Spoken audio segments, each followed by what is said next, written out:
Welcome back, ambitious professionals. This is part 2 of our effective career planning for emerging professionals in 2026 series on Elevate Your Early Career YouTube channel with your favorite teacher. Of course, it is me, Olvetu Machine. Now, before we get into it, if you have not watched part 1 yet, I want you to actually pause this video. Go watch it first, because today we are building on everything that we've covered in the first video.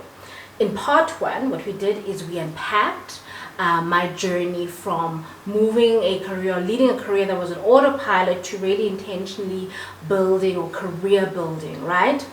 How to choose your word of the year. And then we also focused on what we call these 3 core dimensions of career success. We spoke about how to conduct a skills gap analysis as well.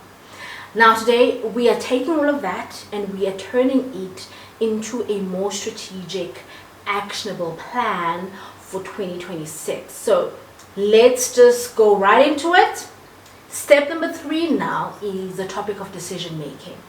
So once you've done your skills assessment and self-exploration, it's really time to make some decisions, because let me tell you guys, clarity, ambitious professionals, what's going to lead to action.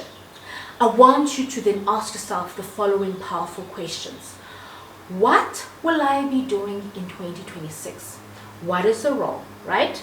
So for me, it looked like going back into the basics, right? So I'm now in a student role, right? What are your responsibilities? It could mean balancing school with work. At what level will you be operating in? Do that in percentage wise. So maybe I focus 70% on school, 20% on building a business, 10% on personal branding. You need to figure out what that looks like for you. And then ask yourself, how do I plan to achieve these goals? What support do I need? What I found is I'm liaising with the Disability Center for Advocacy and planning to work with an OT, so that I can ensure that my learning environment is not just safe physically, but it's also optimized in order to support my lupus. Learnings. I'm very intentional in terms of the modules that I've selected in my first year and my second year. One of the core modules that I decided to do this year is a key topic for my dissertation. So it basically makes sense for me to do this year, as it's going to form part of my literature research. So I need to build that technical foundation for me to explore that research. What environment? Okay? It could be your current place of work. And what you want to do is you want to start utilizing opportunities within your current organization, your company, so that you're able to accelerate your career growth and actually achieve your goals, which is so important. A lot of people miss that. Ask yourself what success looks like 1 year from now. Define it, be very clear. Do not be vague. What does this vision, why does this vision matter to you? Why does it matter to me? Because remembering your why is what's going to fuel your consistency. Because once you've really reflected on these questions, you're now ready for the most important part, which is now turning all that intention, all that reflection into an actual strategy, a tangible strategy. And that is why step number 4 focuses on the aspect of creating what we call an effective action plan. Because let's talk about it. Your action plan is where the real transformation begins. Because I always recommend you need to break your career goals into manageable quartiles or quarterly goals, because that's just going to keep you accountable, but it's also going to help you keep you focused, right? So we're going to go back to the rates. When we did that robot system, remember we did that robot system in part 1, where you listed your developmental gaps. I want you to take note of the ones that you have little to no competency in. Those are the rates. And then we're going to divide them into the following topics on your action plan. So your action plan can include the following topics. It's very flexible. You choose what is relevant to you. So we can look at the topic of learning, development, and training.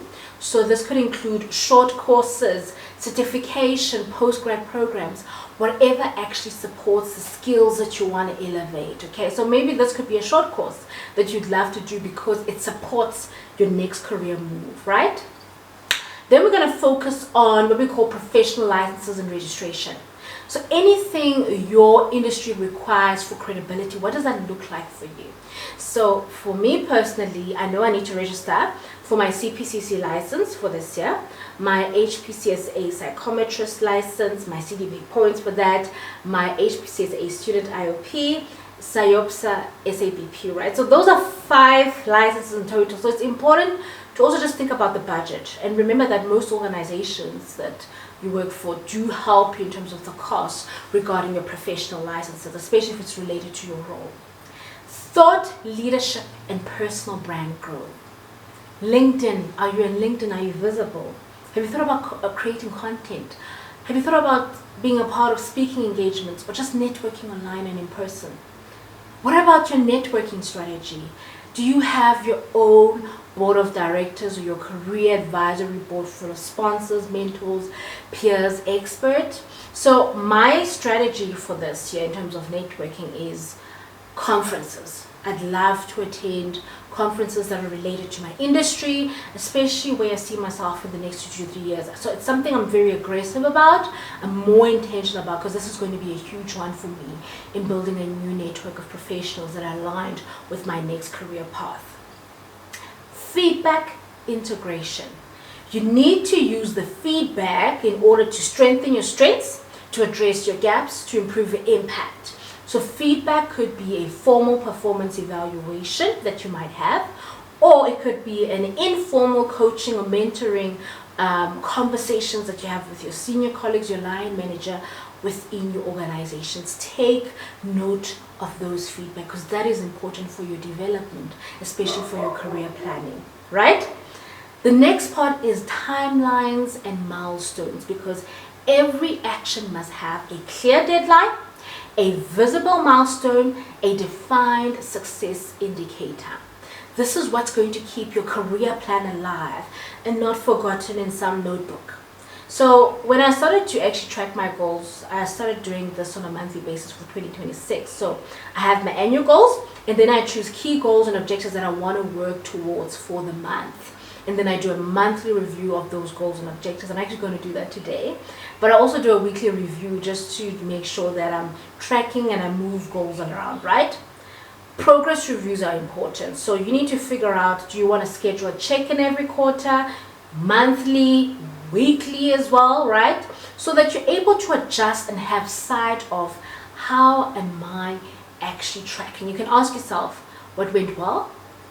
What didn't go well? What has changed and what needs to be adjusted. Now what you have to remember, ambitious professionals, that career plans evolve with you. So you have to have some level of flexibility and some agility and iterate along the way. Your career plan does not need to be fixed. Be open-minded because there are things and circumstances that happen out of your control. So you have to be willing to iterate regarding your career goals, regarding your career plans. And then of course the last step is define how you're going to measure your progress. The final step is what separates what I call wishful thinkers to those professionals who will actually experience real career advancement. Ask yourself the question, what results will show me that I'm on track, right? So me achieving a new certification, me completing a course or a degree, having a stronger portfolio or a resume, completing a project, having a positive manager feedback, performance evaluation, a salary increase or even a promotion, increasing your visibility or your influence within your organization or your team. So you need to define when success happens, what it looks like, and then look for the habits that are going to support those outcomes. Dedicate 1 week or maybe an hour a week to learning, attend one networking event per month, improve your consistency on LinkedIn, focus on stakeholder relationships. It is very specific to you in your career, so you need to figure out what makes sense for you, what makes sense for your career. And then of course, systems will keep you accountable. A calendar, a mental check-in, a quarterly review, a career journal, your personal scorecard. This is the level of intentionality that's going to separate the high performers from the rest. So ambitious professionals, the more intentional you are, the more likely you're going to achieve your career goals. And there you have it, guys, part 2 of our effective career planning for emerging professionals in 2026 series. If these tools and this advice, these tips helped you, so please do me a favor, share this video with your network, with other graduates. Drop a comment. I would love to hear what you guys thought about the content. Like, and don't forget to subscribe, hit the bell notification for more career elevating content. And of course, I'm Moderator M, and I'm in the business of transforming graduate potential into professional excellence. I'm going to see you guys in my next video, where I'm going to be discussing what we call the 5 key strategies to preparing for your first promotion as an emerging professional. Take care and see you guys next time.